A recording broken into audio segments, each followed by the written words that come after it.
এক চাষি সকালে মাঠে কাজ করতে যাচ্ছিল। হঠাৎ সে দেখল, এক বিশাল বাঘ একটা জালে আটকে গেছে। বাঘটি করুণ চোখে চাষির দিকে তাকিয়ে বলল, হে চাষি, দয়া করে আমাকে মুক্ত করো। আমি কথা দিচ্ছি, তোমায় কিছু করব না। চাষি প্রথমে ভয় পেয়ে গেল, কিন্তু বাঘের কষ্ট দেখে তার মনে দয়া হল। সে জাল কেটে বাঘটিকে ছেড়ে দিল। বাঘটি মুক্ত হয়েই গর্জন করে উঠল এবং চাষির দিকে এগিয়ে এলো। চাষি চমকে উঠে বলল, কি করছো? তুমি তো কথা দিয়েছিলে আমাকে কিছু করবে না। বাঘ হেসে বলল, আমি মুক্ত, এখন আমি ক্ষুধার্ত, আর তুমি আমার খাবার।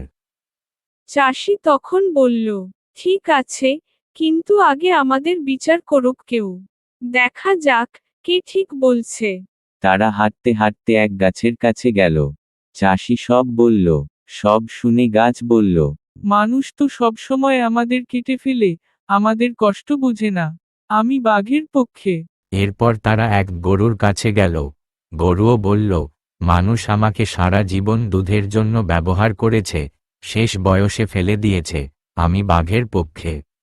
শেষে তারা এক শিয়ালের কাছে গেল। শিয়াল সব শুনে বলল, আমি কিছুই বুঝতে পারছি না। আমাকে পুরো ঘটনা আবার দেখিয়ে দাও। তাই তারা আবার সেই জায়গায় ফিরে গেল। বাঘ আবার জালে ঢুকল।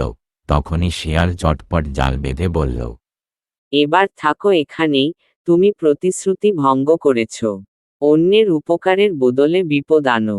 চাষি শিয়ালকে ধন্যবাদ দিল এবং খুশি মনে নিজের পথ ধরল।